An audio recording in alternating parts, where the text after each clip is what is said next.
Drage vernike in verniki televizije Exodus. Morda se nam zdi, da že vemo vse o trenutno najbolj aktualni temi današnjega časa o COVID-19. A če pogledamo za kulisje in prisluhnemo strokovnjakom, ki jih drugi mediji niso vabili na pogovore, lahko ugotovimo, da je še veliko neznanega. Vesel sem, da lahko v naši sredi pozdravim dolgoletno direktorico Francoskega nacionalnega raziskovalnega inštituta za zdravje, specialistko za genetiko in cepiva RNK tehnologije in direktorica inštituta Simplissima v Franciji, dr. Alexandre Henrion-Caude. Bonjour Madame Alexandra Henrion-Caude, je suis vraiment enchanté que vous êtes parmi nous aujourd'hui. Aujourd'hui, nous sommes le 23 avril 2021. Voici maintenant plus d'un an que la pandémie de Covid-19 a débuté. Tout de suite, la recherche s'est lancée à la course au vaccin. Question traitement, avons-nous fait des progrès? Je pense par exemple à l'hydroxychloroquine ou même au président de Madagascar qui a loué l'usage des plantes médicinales locales. Est-ce que ce sont des approches sérieuses? Alors bonjour Cyril et bonjour à tous vos auditeurs de Slovène. J'ai beaucoup de joie à vous répondre. Je suis très... il se trouve que j'ai la chance de connaître votre beau pays et donc je suis très touchée de cette connexion. J'ai suivi à distance parce que justement j'ai cette attache naturelle à la Slovénie, enfin naturelle, venue par la découverte de votre pays et de vos abeilles notamment et de votre miel. Et donc du coup j'ai un petit peu suivi dans la crise comment vous en sortiez au niveau Covid. Alors bien dans cette crise il y avait d'une part tout ce que nous connaissions avant, ça n'est quand même pas le premier coronavirus qui infecte l'homme et donc on avait quand même quelques connaissances. Ce n'est pas non plus le premier virus qui infecte l'homme, donc les antiviraux ou les antibiotiques qu'on peut utiliser en antiviral. On avait aussi une certaine connaissance et c'est pour cela que d'entrée de jeu, beaucoup de médecins ont immédiatement traiter leurs patients avec, maintenant on a un petit peu de recul, avec en ce qui concerne les dizaines de milliers de médecins avec qui on est en relation, qu'on a mis en relation en France, avec un succès impressionnant, c'est-à-dire qu'ils n'ont pas eu à déplorer de décès dans leur patientèle. Et c'est ce que j'appelle pour moi un record tout à fait impressionnant, c'est-à-dire que ceux qui ont traité et qui sont dans ce réseau que nous avons mis en place, qui s'appelle Coordination Santé Libre, eh bien, sont assez contents des résultats et en fait, curieusement, sont très inquiétés. Pour ceux qui ont dit publiquement qu'ils avaient des résultats positifs et qu'ils étaient très contents parce que justement ils n'avaient eu aucun décès à déplorer, ils sont inquiétés par ce que nous avons en France qui s'appelle l'ordre des médecins et ils sont à peu près tous convoqués des mesures un petit peu d'intimidation, on va dire, pour répondre d'avoir traité leurs patients. C'est un peu curieux, vous admettrez, mais c'est la situation absolument invraisemblable dans laquelle cette crise Covid nous met. Donc il faut quand même remarquer les choses inouïes, historiquement jamais vues et qui nous surprennent tous quotidien. Alors maintenant au niveau scientifique, eh bien oui, alors on a beaucoup parlé d'hydroxychloroquine.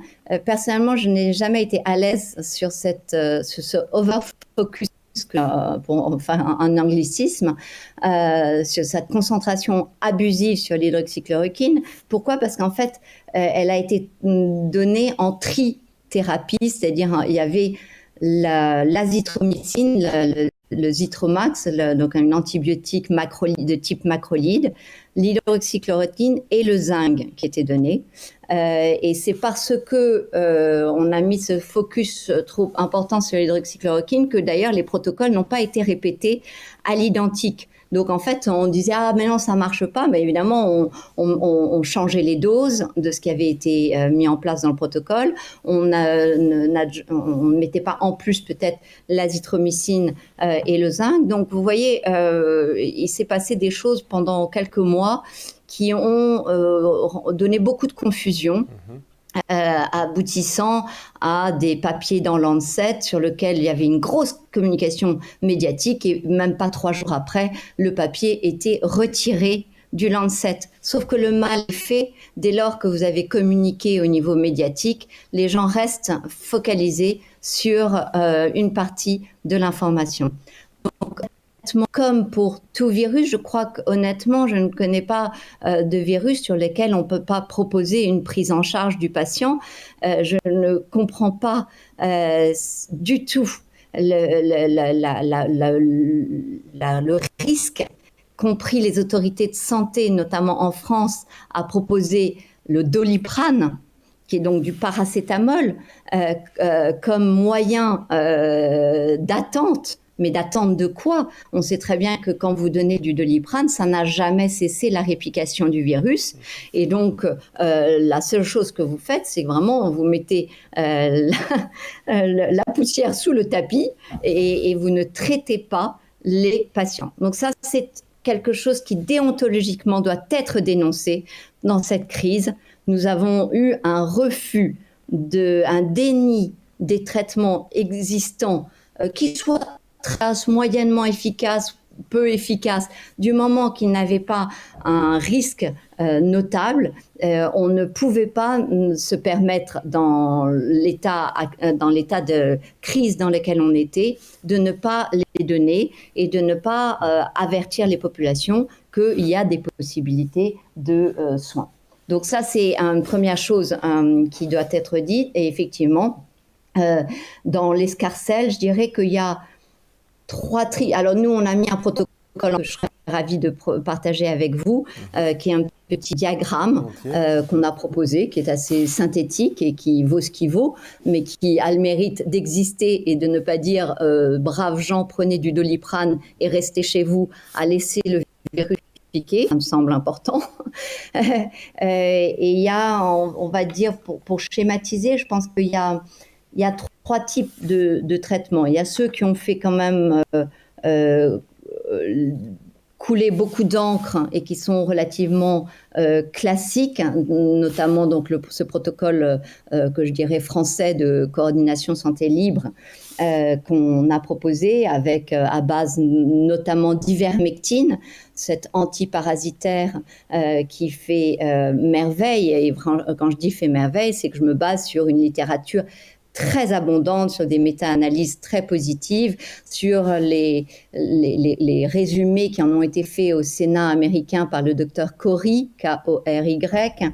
Mais voilà, enfin, c'est pour ne nommer qu'une personne, mais enfin, en l'occurrence, il y a quand même beaucoup de littérature scientifique qui a coulé et qui montre que c'est non seulement des traitements qui existent, mais qui ont en plus un avantage d'être prophylactiques, envisagés en prophylaxie, et aussi envisagés pour les formes longues, c'est-à-dire la prise en charge des conséquences à long terme du Covid. Donc, voilà un signal très important, à mon avis, qu'il faut envoyer, c'est que des traitements existent, les classiques, entre guillemets, hydroxychloroquine, enfin plutôt azithromycine pour moi, parce que c'est ces macrolides, en fait, on savait depuis longtemps sur une maladie qu'on appelle la mucoviscidose, que non seulement ils étaient antibactériens, mais ils étaient aussi antiviraux. Donc, c'était pas une surprise, vous comprenez. Donc, c'est vrai que quand j'ai vu qu'on avait des bons résultats avec l'azithromycine et le zinc, j'étais tout à fait enchantée et je me disais que tout cela faisait sens parce qu'on comprenait le mécanisme d'action sous ces molécules, que ce soit sous l'azithromycine ou même sous l'adjonction de zinc. L'ivermectine fait partie des solutions. L'autre possibilité, c'est ce que j'appellerais les traitements alternatifs intéressants, les pistes intéressantes. Alors certains ont donné du budesonide avec un grand succès, certains ont donné des antihistaminiques avec un grand succès, certains ont donné effectivement de l'artémisia, cette plante, il semblerait avec un grand succès, c'est-à-dire qu'il y a beaucoup de... À nouveau, il y a quand même pas mal de littérature. D'autres ont donné de la mélatonine, du bleu-méthylène, du ravinsara, enfin beaucoup de protocoles, je dirais, enfin de traitements alternatifs, sans que, parce qu'ils ont été utilisés que par des groupes un peu confidentiels, on va dire, on puisse émettre un avis international. Voilà, voilà la réponse à cette question qui est fondamentale, parce que c'est parce qu'on a nié l'existence de traitements qu'on en est actuellement à faire croire que la seule solution à cette crise est d'ordre vaccinal. D'accord. Alors maintenant le virus est là. Très vite le virus s'est développé dans le monde. Le virus en Slovénie serait venu d'Italie en mars 2021. Aujourd'hui le virus du Covid-19 n'est plus exactement le même puisqu'il a muté. En Slovénie, plus de 90% des nouveaux cas se disent de la variante anglaise actuellement. Les autorités slovènes ont depuis le début de l'épidémie décrété 3 vagues épidémiques. Comment analysez-vous d'un bref regard l'évolution de l'épidémie en Slovénie ? Votre question est évidemment très sensible et à multiples volets. Alors, allons sur la dernière partie de votre question, qui est finalement comment est-ce qu'on peut analyser la crise en Slovénie. Je vais vous dire mon point de vue, dans la mesure où nous n'avons pas eu les moyens, et nous avons difficilement, parce qu'ils ne sont pas mis en place d'une façon systématique, les moyens d'étiqueter un patient Covid, de la même façon que nous avons une difficulté à étiqueter un décès comme étant résultant du Covid. Tout chiffre et toute analyse portant sur le cas, comme on a dit, avec cette chose tout à fait nouvelle pour les scientifiques et les médecins, qui était de dire des cas qui sont basés sur une réaction de PCR qu'on sait donner des faux positifs. Et d'ailleurs aussi des faux négatifs, mais aussi des faux positifs. Donc on voit là qu'il y a une limite à notre système, c'est-à-dire qu'on ne peut pas utiliser au cas comme reflétant une bonne analyse de l'épidémie. De toute façon, un décès résultant du Covid, c'est très compliqué, puisque vous savez probablement, vous l'avez compris, que ceux qui décédaient étaient des patients qui avaient des facteurs comme on a dit, de comorbidité, c'est-à-dire qu'en fait, ils étaient déjà malades. Donc, démêler la raison de la cause de mortalité est extrêmement compliqué. J'en veux pour preuve que quand il y a eu des pandémies dans le passé, notamment la grippe espagnole, les analyses ont montré, en reprenant les échantillons de poumons qu'on a pu récupérer. Alors ça, je me base sur une analyse de cette personne qu'on a probablement entendu parler, qui est aux États-Unis et qui a vraiment été l'homme, entre guillemets, l'homme fort de la gestion de la crise Covid au niveau mondial. Je dis entre guillemets parce que il a beaucoup tardé à décrire tous les symptômes du Covid-19. C'est-à-dire pendant longtemps, on est resté sur toux et fièvre qui ne correspondaient pas à la réalité de la variabilité des symptômes cliniques. Et c'était embêtant parce que du coup, ça voulait dire qu'on laissait des gens avoir la Covid, se balader sans même qu'ils sachent qu'ils avaient le Covid. Donc, qu'est-ce qu'a fait Anthony Fauci ? Il a repris différentes pandémies et il a regardé, analysé de quoi les gens mouraient. De quoi les gens mouraient, en fait, il s'est aperçu que ce n'était pas du virus de la grippe espagnole, mais que c'était des infections bactériennes secondaires. Et il n'a finalement pas trouvé de contre-exemple de pandémie où les gens n'étaient pas morts des infections bactériennes secondaires. Ça a évidemment son importance, surtout quand je vous ai parlé d'antibiotiques, parce que voilà, c'est en fait, c'est visiblement la cause de la mortalité. Donc, vous voyez que étiqueter un décès Covid, c'est un peu compliqué. Donc, on va se dire, bon, bah, qu'est-ce qu'on peut utiliser? Et pour moi, la gravité en santé publique, ça reste quand même la surmortalité au niveau d'une population. Ça, c'est assez simple. C'est-à-dire qu'en fait, vous regardez d'année en année, de saison en saison, et quand est-ce que vous avez une surmortalité en Slovénie? Eh bien, après, moi, de ce que j'ai vu, vous en avez eu qu'une, qui a commencé vers octobre, de ce que j'ai compris. Et c'est un pic, voilà. Donc, toute autre analyse est évidemment à prendre avec des pincettes, puisqu'elle n'a pas eu un impact en santé publique suffisamment notable. Je ne nie pas qu'elle n'ait pas eu lieu, mais je vous dis qu'elle n'est pas suffisamment notable pour qu'il y ait un problème de santé publique qui concerne finalement tous les Slovènes. Voilà, ça c'est pour remettre un petit peu le problème dans le contexte global, et pour moi c'était très intéressant parce que justement pendant que nous on souffrait beaucoup de de l'épidémie, donc nous c'est notre pic à nous, il était au printemps dernier, il y a un an, en Angleterre pareil, et donc en fait je voyais la Slovénie, je me disais bah, ils sont épargnés, alors soit ils utilisent beaucoup de miel et du coup ça les prend, ça a fermé, parce qu'effectivement dans le protocole il y a ni gel et miel comme moyen très efficace de lutter contre le Covid, dans le protocole qu'on a mis français et qui se repose sur des données intéressantes. Donc c'est bon, et puis en fait non, j'ai vu que plus tardivement ça commençait à monter, donc j'étais bien triste, bien malheureuse pour tous ces décès et pour tous ces morts que vous avez eus. Donc voilà. Et donc en fait, qu'est-ce que ça montre? Eh bien, ça montre pour moi que je pense que le virus, il n'y avait pas eu suffisamment de clusters en Slovénie. C'est-à-dire qu'effectivement, le virus circulait, mais pas à avoir vraiment une contagion importante. Et celle-là n'a eu lieu qu'en octobre. Voilà. Donc, votre question était sur les variants aussi. Eh bien, tout virus mute, les virus ARN particulièrement, les coronavirus notamment.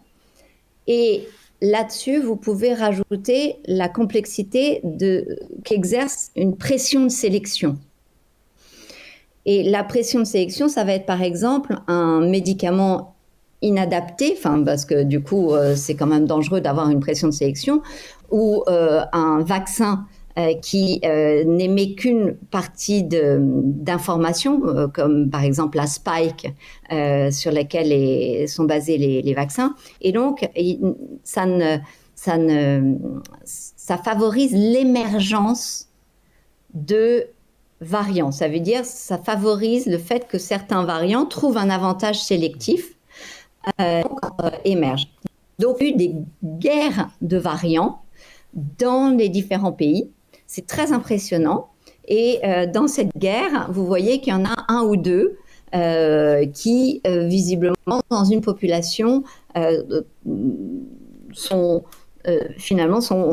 deviennent les prévalents. Donc, il y a peut-être beaucoup de variants, mais à la fin, il n'y en a qu'un ou deux qui trouvent vraiment un avantage sélectif à continuer leur aventure dans la population dans laquelle ils sont. Ce qui est évidemment intéressant parce que ça montre, s'il en est, qu'il est urgent de travailler sur les traitements qui soient des solutions autres que vaccinales, puisqu'on sait très bien qu'avec des vaccins, on dessine, en tout cas toutes les stratégies de vaccins, elles ont été dessinées sur justement qui mute le plus, celle qui définit les variants, c'est-à-dire la fameuse protéine spike. Donc il y a pour le moment une autre stratégie vaccinale développée dans le monde entier que sur ciblant cette partie spike qui est celle qui suit le plus. Donc là, on voit bien, vu la guerre de variants qu'on a pu observer, que poursuivre dans une voie du tout vaccin, du tous vacciné plutôt, semble une voie qui ne fera que mettre en place une solution où ce n'est pas tous vaccinés, c'est la vaccine sans fin. Tous vaccinés sans fin. Pourquoi ? Parce que il va falloir administrer le fameux booster qu'est en train de mettre au point Pfizer en Israël. C'est-à-dire qu'on nous met dans une situation où on a compris que dès lors que vous serez vacciné en anti-coronavirus, vous aurez votre petite dose tous les 6 mois, puisqu'il y a ces problèmes de variants qui ont émergé. Donc, ce problème de variants est très intéressant et permet justement de repenser tout notre système de guerre qu'on a mis en place. Alors, il y a beaucoup de questions concernant l'efficacité des tests PCR. Pouvez-vous nous expliquer les atouts et les points défaillants de ces tests ? Alors, un test PCR, c'est... moi, je prends un exemple. Je dis c'est comme une phrase dans un texte que vous surligneriez plusieurs fois. Et vous le surlignez tellement de fois qu'il y a un moment où vous faites même un trou dans la feuille où vous l'avez surligné.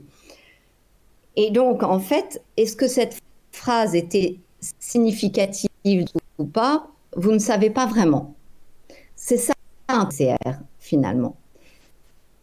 Ce que je veux dire par là, c'est que si je surligne plusieurs fois le SRAS-CoV-2 que vous avez dans le nez, cher Cyril, rien ne me dit que ce sont finalement d'un virus actif dans vos cellules. C'est important parce que du coup, forcément, je risque de vous trouver positif et que pour autant, vous n'êtes pas ni contagieux, ni... Alors du coup, le CDC, pour revenir à eux, s'en est rendu compte et s'est dit, oui, mais donc effectivement, ça neutre la route, cette histoire de PCR. Et donc, l'OMS et le CDC ont commencé à changer leur communication en disant, désormais, on peut utiliser ces tests de PCR, mais il faut l'appuyer sur un diagnostic clinique. Donc, on revient finalement aux bonnes vieilles méthodes qui sont de dire, pour prononcer le fait que quelqu'un est malade, il est urgent, c'est bien de regarder les marqueurs, voir les marqueurs techniques, que ce soit, je sais pas, une analyse dans le sang ou autre. Par exemple, parfois, vous savez, il y a des marqueurs dans qui sont très importantes. Je sais pas, par exemple, des enzymes dans le foie qui sont à des niveaux très élevés. Quand vous, la feuille, vous dites, oh là là, la personne va avoir une cirrhose du foie, il doit être très, très malade. Et en fait, c'est juste parce que cette personne a un métabolisme différent. Donc, vous voyez la nuance qu'il y a entre une analyse chiffrée sur des paramètres un peu statiques et du diagnostic clinique, d'évaluation complète. Voilà. Alors, est-ce qu'il voilà pour la PCR. Ouais.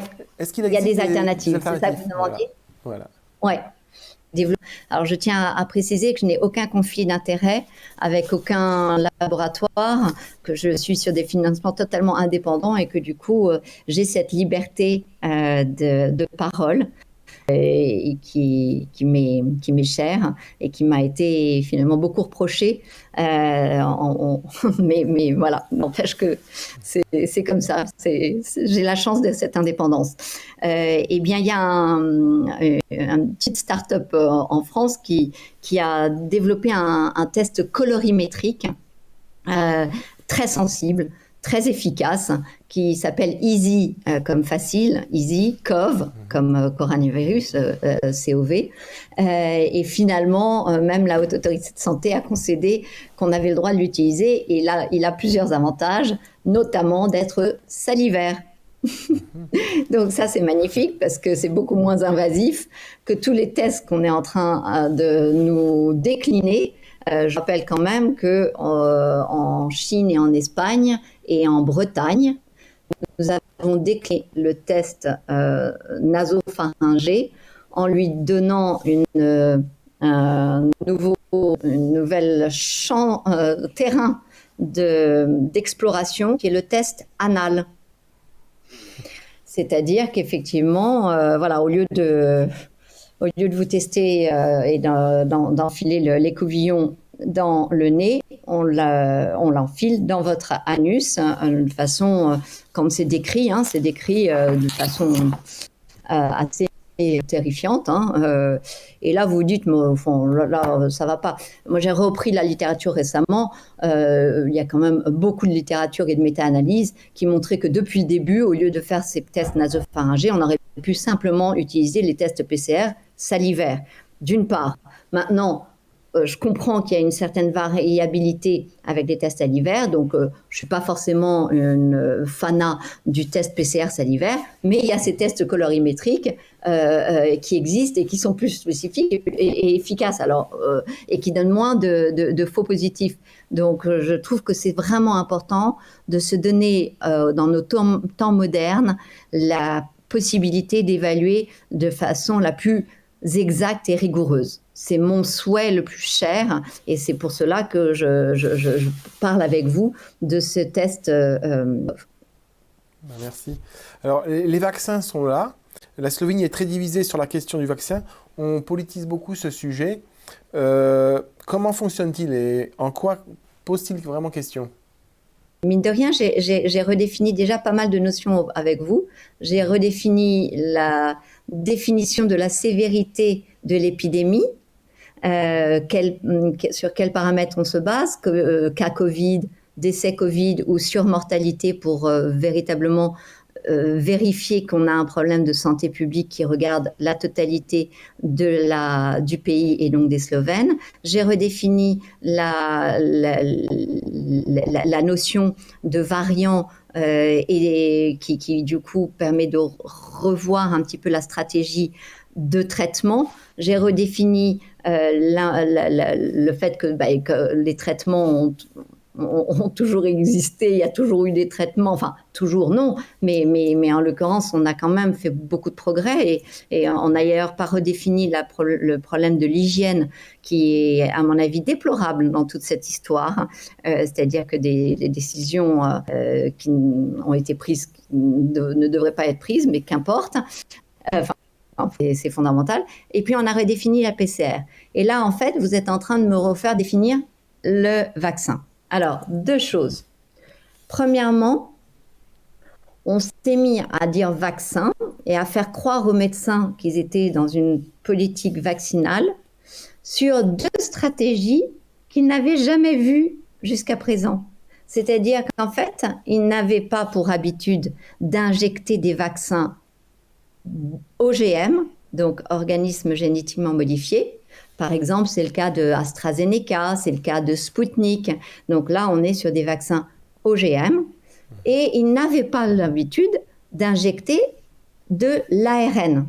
Donc là, c'est même plus je sais qu'on appelle vaccin, mais son fonctionnement étant tellement distinct de celui d'un vaccin, c'est une erreur.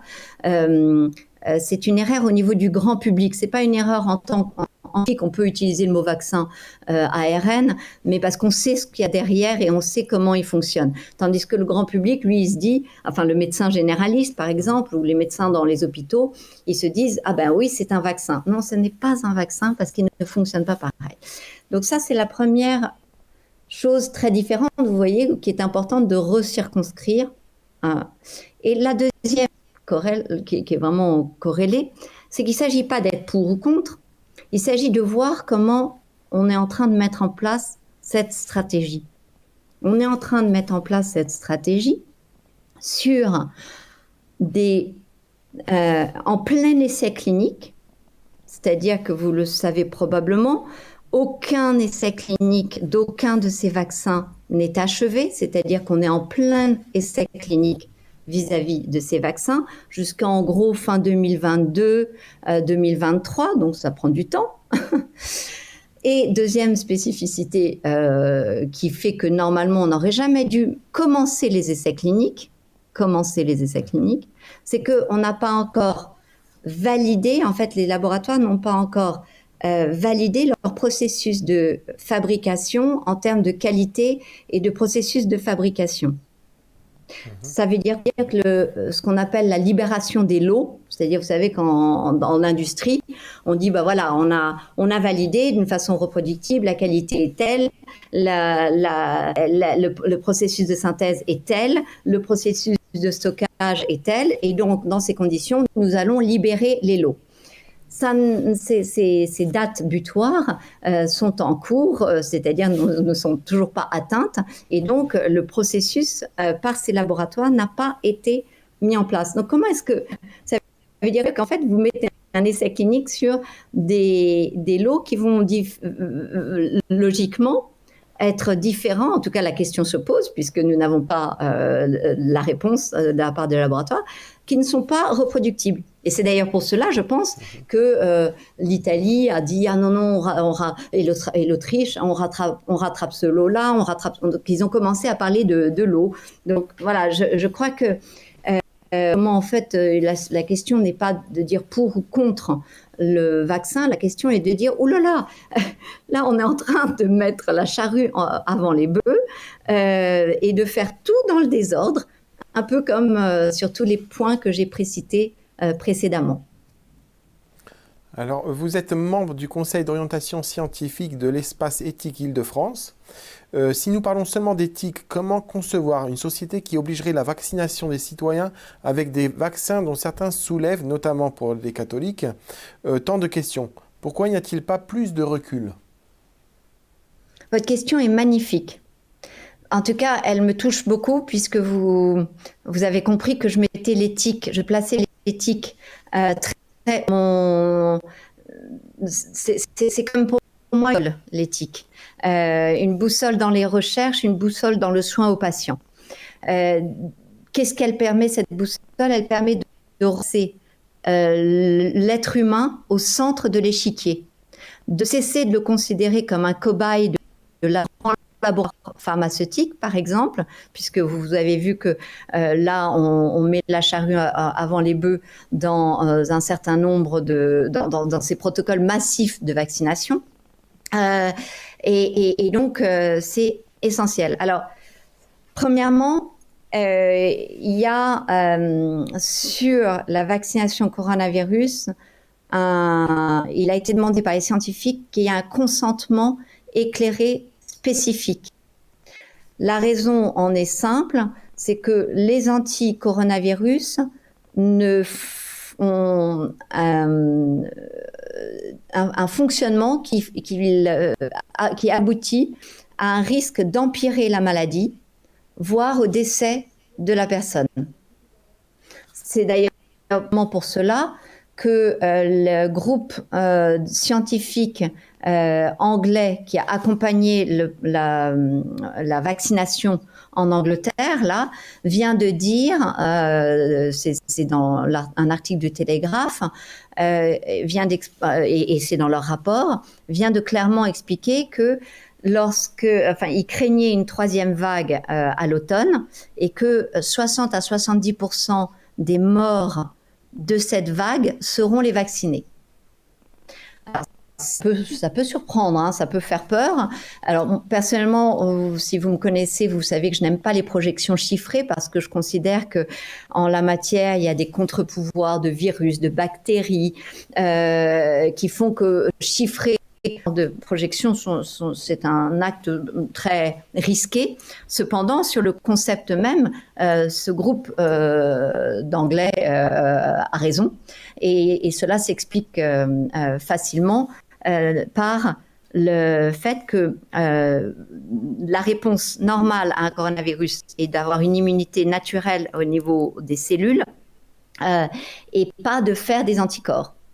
Dès lors qu'on nous fait faire des anticorps ou dès lors que certaines personnes ont répondu en faisant des anticorps, en synthétisant des anticorps, il y a un risque qu'on connaît qui est qu'on ait un renforcement de la maladie par ces corps. C'est-à-dire qu'en fait, au lieu de neutraliser le virus, vont le faciliter. C'est-à-dire vont lui permettre de rentrer plus facilement dans les cellules, voire de se répliquer. Et donc, à cause de cela, très tôt, les scientifiques ont dit il faudra faire un consentement éclairé spécifique à tout vaccin anti-Covid-19. Voilà. Donc, vous voyez comment... alors, il y a cet aspect-là. Après, il y a l'aspect, comme vous avez évoqué, celui qui concerne spécifiquement, on va dire, les ingrédients et la stratégie utilisée par ces vaccins. Vous avez en gros deux types de vaccins qui ont été utilisés et qui sont utilisés. Le premier, c'est les injections à ARN. Elles posent, à mon avis, un problème éthique fondamental. Beaucoup de gens ne consomment pas, ne souhaitent pas consommer d'aliments à base d'OGM, vous le savez. Et il se trouve que ces aliments à base d'OGM, ça n'est ni plus ni moins avoir injecté une information génétique à ces tomates, à ces maïs, et la possibilité effectivement d'intégration au génome et voilà, et d'avoir modifié génétiquement. Donc l'injection d'ARN, c'est des questions sur lesquelles on n'a pas encore de réponse parce qu'on est vraiment dans l'expérimentation la plus totale et la plus complète. C'est que on ne sait pas s'ils ne vont pas nous transformer en OGM. En tout cas, ils nous transforment de facto parce que il vous confère cette information de vous mettre à produire une protéine de virus. Vous, Cyril, vous êtes né avec votre patrimoine génétique qui ne vous donnait pas, qui vous ne conférait pas cette possibilité. Elle vous est donnée, octroyée par cette injection. Donc évidemment, on voit là que ça pose un problème éthique, une question éthique qu'on doit poser, qu'on doit mettre sur la table. Chacun y répondant différemment, c'est clair. Pendant les catholiques ou je dirais plutôt tout croyant dans le livre, dans la religion du livre, comme on dit, qui repose sur la Genèse et sur la création par Dieu, avec l'insistance de l'espèce, parce que chaque espèce a été créée selon son espèce, et le mot selon son espèce est répété d'une façon comme une chanson, comme une poésie, enfin de façon très interpellante, parce que pendant des années et des années, je vois même pas ce que ça voulait dire dans le science selon son espèce, parce que finalement ils connaissaient pas la génétique, et donc je me dis ça devait être vraiment une notion assez abscon, assez obscure pour les gens. Et là en revanche aujourd'hui, ça pose toute son interpellation, nous interpelle à ce que veut dire selon son espèce. Qu'est-ce qui finalement Dieu voulait nous dire par cela? Alors c'est curieux parce que c'est concomitamment le même moment où on décide de faire des chimères hommes-singes. Donc voilà le problème éthique, la question éthique qu'on doit mettre sur la table, à mon avis, pour toutes ces personnes chez qui le récit de la Genèse veut dire quelque chose. Le récit de la création du monde, donc finalement, veut dire quelque chose. Et à ce moment-là, la question est mise sur la table d'une façon fondamentale. Elle est aussi pour tous les gens du bio, du tout organique, de cette importance du bio et de l'organique. Pareil, s'ils ne sont pas croyants, c'est que il voit d'un mauvais œil ces modifications faites et donc évidemment impliquent très logiquement aussi à l'homme. Donc vous voyez que la question éthique, elle est sociétale et elle a été totalement escamotée. La deuxième type de vaccin, ces vaccins OGM ont une spécificité qu'ils ont été, pour certains, je parle de Johnson Johnson, d'AstraZeneca, développés dans des cellules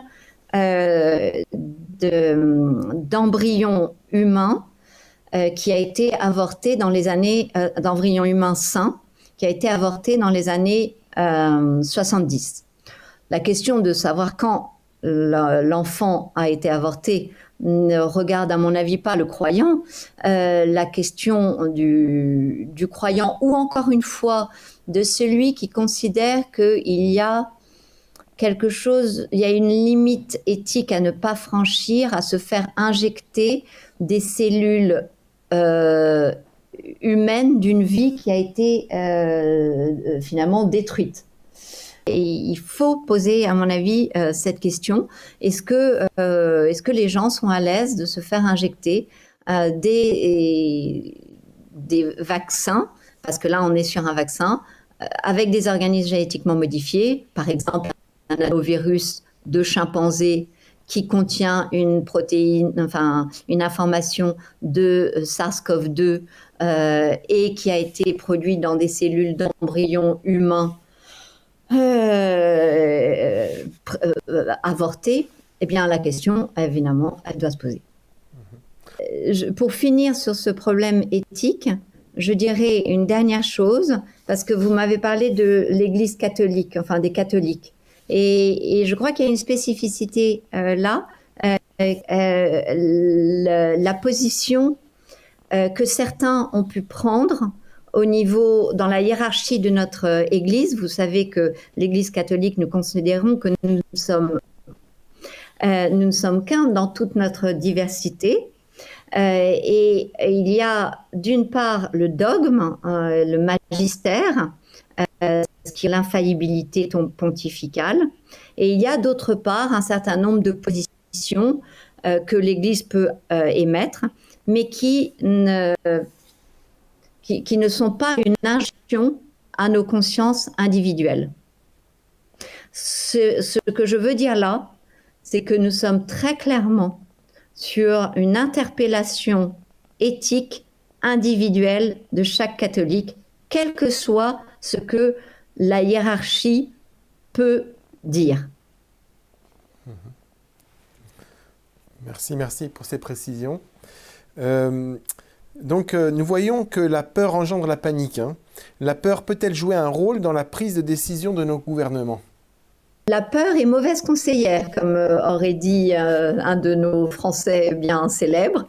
Et bien, je crois que elle reste mauvaise conseillère aujourd'hui, comme elle l'a toujours été. On ne peut pas, vous le savez, prendre une décision avec la peur. Elle va être une décision résultante de la situation de stress dans la tête. Elle ne sera pas une éclairée, raisonnée. Et je crois qu'effectivement, dans cette Covid, c'est ce que nous avons hélas vécu de plus traumatisant finalement, c'est que la quasi-totalité des décisions ont été sous la peur de nos gouvernants, d'être pris en flagrant délit, de ne pas avoir su répondre à une crise à laquelle ils ne savaient pas répondre, la peur aussi, à mon avis, d'une intimidation de la part des laboratoires pharmaceutiques qui ont vraiment une pression importante. La peur engendre du stress, et le stress est une condition qui est très défavorable à notre santé. Au niveau psychologique, elle engendre des décisions qui ne sont pas gérées par la raison. Voilà. Alors, si je peux me permettre, vous êtes une femme de foi et de conviction. Donc, vous avez une renommée mondiale. Par la science, vous apportez une approche éthique sur différents thèmes comme la GPA et la PMA ou l'euthanasie. En voyant vos prises de position avec vos fonctions, on se demande d'où vient votre courage. Surtout en France, où avoir des convictions autres que celles de la bien-pensance est un risque qui est assez grand, quoi. C'est une grande prise de risque. D'où vient votre courage? Euh, alors, je ne parlerai pas de courage, je parlerai plutôt d'abnégation. Je ne me sens pas courageux. Je sais avoir renoncé à ma réputation sociale. C'est-à-dire qu'en fait, j'ai accepté d'être traînée dans la boue, dans des mensonges. Par exemple, vous lirez que l'INSERM s'est soi-disant désolidarisé de moi ou j'ai été virée de l'INSERM. Il n'en est rien. C'est un mensonge. Je suis retraitée de l'INSERM depuis 2019. Et je me suis j'ai demandé ma retraite anticipée pour une situation logistique familiale. Eh bien, j'étais avec une évaluation, parce que tout le temps évaluée en tant que chercheur, et j'étais avec une évaluation qui ne peut pas être plus favorable que favorable. C'est-à-dire que pour nous, on a un avis favorable. J'avais cet avis favorable. Et je venais très peu de temps avant d'être mes directrices de recherche. Vous voyez, ça, c'est des mensonges. Mais qu'est-ce que je dois faire? Est-ce que je dois me disculper ou est-ce que je dois continuer à dire ce que je considère être une vérité? Et pour moi, la vérité, elle n'est pas unique. Enfin, nous sommes des éclaireurs qui permettent, avec nos petites lampes torches, avec notre connaissance, d'éclairer la situation, d'éclairer le verre par de multiples aspects. Et c'est cela récent et c'est ce que j'ai fait. Donc, par exemple, sur la procréation médicalement assistée, j'ai éclairé par l'épigénétique. L'épigénétique est fondamentale. C'est en fait cette motion qui va être influencée par la température du corps ou par les mouvements qu'un embryon peut avoir in utero ou le côté statique qui fait qu'il ne bouge pas dans sa boîte de pétri. Vous voyez, donc en fait, c'est toujours, je remets plutôt la science au cœur de l'échiquier en disant c'est un moyen d'éclairer différent. S'il fait cheminer les gens dans leur foi, tant mieux. Parce que pour le coup, moi aussi, il m'aide. Moi aussi, il me permet d'aller plus loin dans ma compréhension ou plutôt dans mes questionnements. C'est-à-dire, en fait, voilà, j'aime plutôt parler de questions. En fait, la foi, pour moi, c'est une question. C'est une question ouverte et à la fois une nation qu'on n'a pas les réponses à nos questions. Et donc, ça nous donne plus d'ambition de poser plus de questions et d'apporter plus d'éléments pour répondre à ces questions.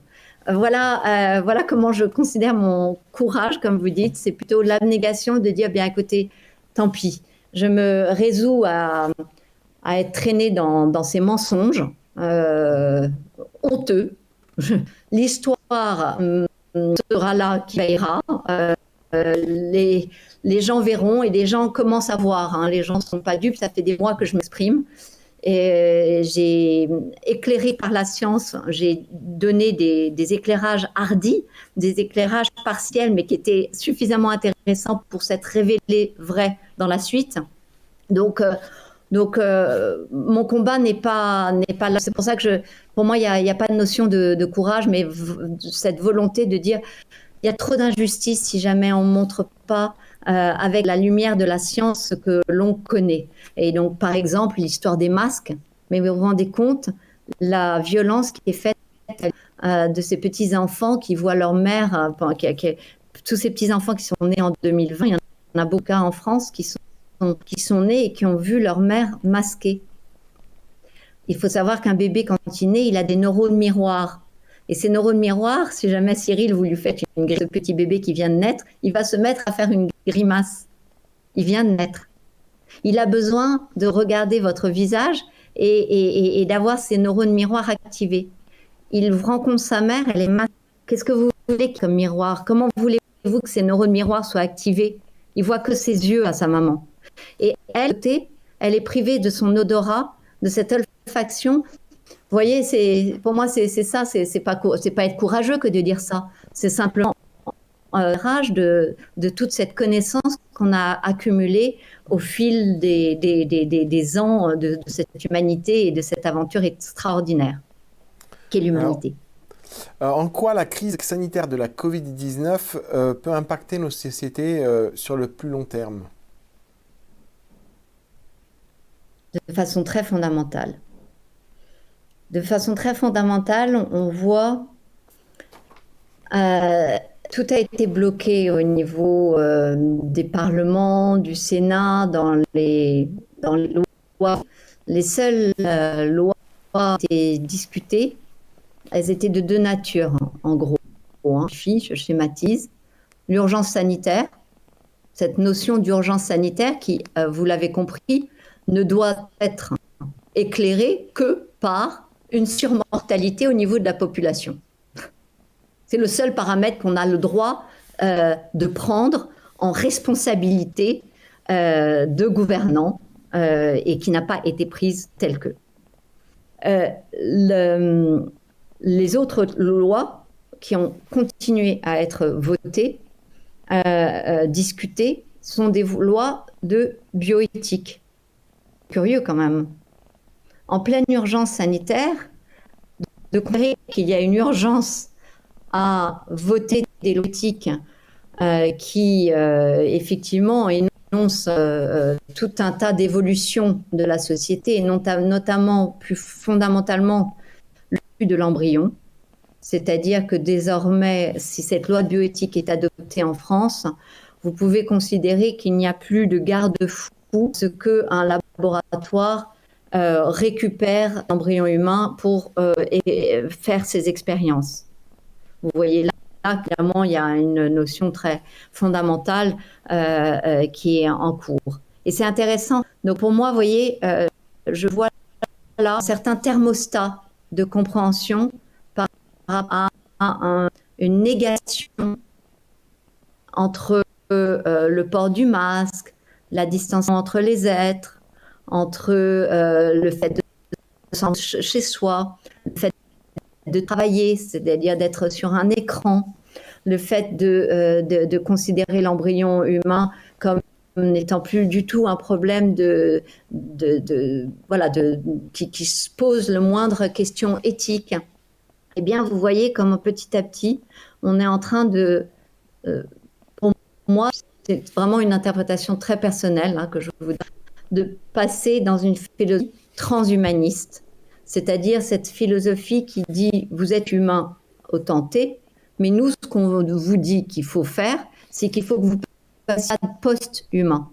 Et pour passer au stade post-humain que nous, on dit qu'il faut que vous passiez, eh bien, vous allez dans une dans une errance très théorique qui s'appelle le transhumanisme. Donc, on est en transition. Je pense que l'injection d'ARN telle qu'elle est proposée fait partie intégrante de cette évolution qu'on a de considérer l'être humain comme un être humain réceptacle d'un certain nombre de modifications génétiques à échéance répétée. Je rappelle que compte tenu de ce que nous savons sur les variants et les virus, il n'est pas question de vous arrêter à une seule injection. On a très clairement compris qu'on était un programme sur un petit rendez-vous tous les 6 mois. C'est d'ailleurs Israël l'a annoncé assez clairement.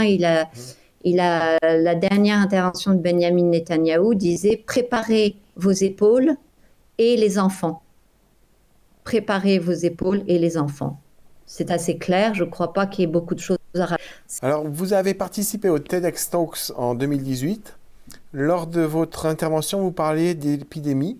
Vous présentiez les 5 sens et en présentiez un 6e, qui est celui de l'amour. Sachant qu'un des symptômes de Covid-19 est bien la perte de certains sens, c'est assez intéressant rétrospectivement. La perte de sens dans notre société, un virus qui restreint nos libertés et qui peut-être pousse certains hommes à redécouvrir l'essentiel. Ce sixième sens, comme vous dites, qui est l'amour, dans le livre aux Corinthiens 13, Saint Paul écrit « Aujourd'hui, certes, nous ne voyons que d'une manière indirecte, comme dans un miroir. Alors nous verrons directement dans le temps présent. Je connais d'une manière partielle, mais alors je connaîtrai comme Dieu me connaît. » Tous les efforts pour lutter contre l'épidémie, les confinements, le télétravail, les masques, ne révèlent-ils pas quelque part la fragilité, la richesse de chaque vie? La Covid n'est-elle pas une occasion de reconnaître comment Dieu nous a créés, que dans l'infiniment petit, il y a l'infiniment grand, et que là où il y a un amour, il y a un cœur, et ce cœur est animé par une force, une énergie divine qui ne peut devenir que notre propre créateur. C'était une question bien préparée. C'est une question-réponse, si je puis me permettre, parce que comment voulez-vous que je passe après Saint Paul? Là, franchement, vous mettez la barre vraiment de façon scandaleuse et injuste. Je n'ai pas de possibilité. Je suis touchée que vous parliez de tension que j'ai envisagé, c'est amusant, comme un témoignage. Alors, là, à nouveau, mes détracteurs ont je disais n'importe quoi, etc. Parce qu'en fait, ils ont cru que je parlais de science dans cette TED Talk, alors que je dis bien, là, je crois que la première phrase que je dis dans cette TED Talk, je dis, je ne vais pas parler de science. Je ne vais pas vous parler de science, je vais vous parler voilà, d'une hypothèse que je chéris dans mon cœur, qui serait que quel est ce sixième sens que nous avons et ne serait-il pas l'amour? Donc c'est une interrogation que je pose et que je pose comme une poésie, comme une invitation au voyage de l'amour et qui m'a semblé très importante parce que je sentais les sens très menacés. Pourquoi j'ai senti menacés? Effectivement, les écrans et la multiplication des écrans dans nos foyers ont révolutionné nos relations les uns aux autres, dans le couple, dans la relation parent-enfant, entre enfants. C'était l'écran qu'on a absolument partout dans la rue, évidemment. Et donc, je crois que je ressentais, alors je ne crois pas, je suis certaine, en fait, j'avais eu la chance en 2013 d'avoir un prix américain où j'avais vu tous ces aspects de développement du transhumanisme, que ce soit chez Google, que ce soit chez Monsanto. Je suis allée toutes ces sociétés, donc j'ai vu de l'intérieur toutes les révolutions en cours et je suis de conviction, la conviction que les antidotes, parce que je voyais cela comme un poison, j'adore le progrès, mais tout progrès doit être recentré sur le fait que progressus vient avec l'acceptation d'amener vers le bonheur. Dès lors qu'on est sur une innovation technologique, mais pas sur un progrès, c'est-à-dire avec apporter plus d'honneur à l'homme, il n'est pas un progrès. Donc il faut rappeler ça. Et donc j'avais deux antidotes à cette prévalence omnisciente de la technique comme seule réponse à tout. D'une part, la famille, comme unité d'apprentissage extraordinaire, et d'autre part, nos sens, qui nous mettaient en lien avec la nature, qu'on abîme tellement, et qui nous met en lien finalement avec tout, le cosmos, avec voilà, c'est extraordinaire ces sens. Et c'était intéressant parce que c'est vrai qu'il y a eu 3 sens à Mongolie par le Covid-19. Le sens de l'olfaction, de l'odorat, le sens du goût, beaucoup de gens ont perdu le goût, et le bon sens, common sense, comme on dit en anglais.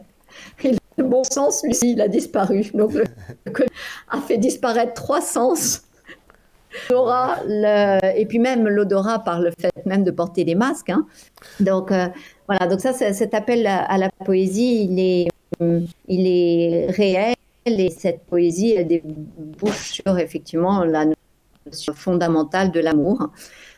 Merci d'en parler parce qu'effectivement, actuellement, je sens beaucoup de divisions dans les familles, dans nos sociétés. Vous l'avez dit tout à l'heure, hein, vous avez dit il y a les pour et les contre, mais quelle que soit la décision qu'on ait prise, vous comprenez que certains ont pris la décision de se vacciner, eh bien, il faut que nous les acceptions.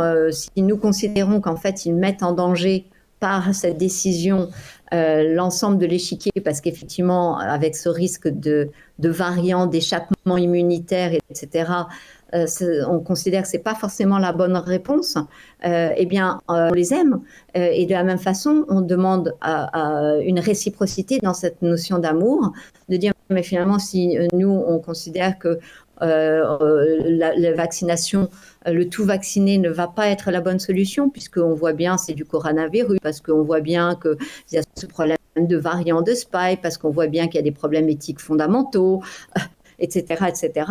Eh bien, quelle que soit la réponse, eh bien, on doit être dans cet amour qui nous réunit tous. Et je crois que fondamentalement, cette crise Covid et la façon dont elle a été utilisée par les gouvernements a accompagné, je ne dis pas que c'était volontaire, mais a accompagné des divisions profondes.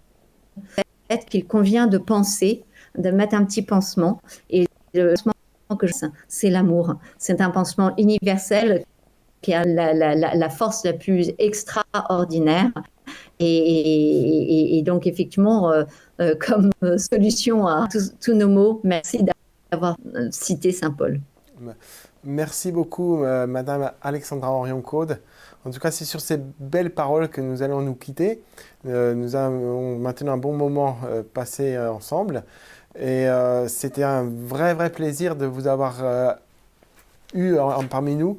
Et j'espère sincèrement qu'on puisse se revoir, si ce n'est au moins ici à Maribor, et que vous puissiez voir en vrai notre studio. Voilà. Avec joie, avec joie. Et comme le peuple slovène a su résoudre des problématiques dans l'histoire sans faire couler pour leur indépendance, eh bien, j'ai foi dans le peuple slovène de savoir dépasser ces divisions qui nous sont presque imposées, en disant, mais vous savez quoi, on la refuse cette division. Nous sommes un peuple, nous sommes slovènes et nous revendiquons le droit à l'unité de ce peuple et à du coup pratiquer cet amour, non pas de façon béate, mais de façon, au contraire, cette espèce d'exhortation de réaliser qu'aucun de nous n'a choisi de vivre sur Terre, aucun de nous. Ça rend humble, ça met tout le monde au même état, au même stade. Et donc, dès qu'un de nous l'a choisi, eh ben, on a deux façons de continuer la route, soit de se disputer, soit de dire « et si on s'aimait ?»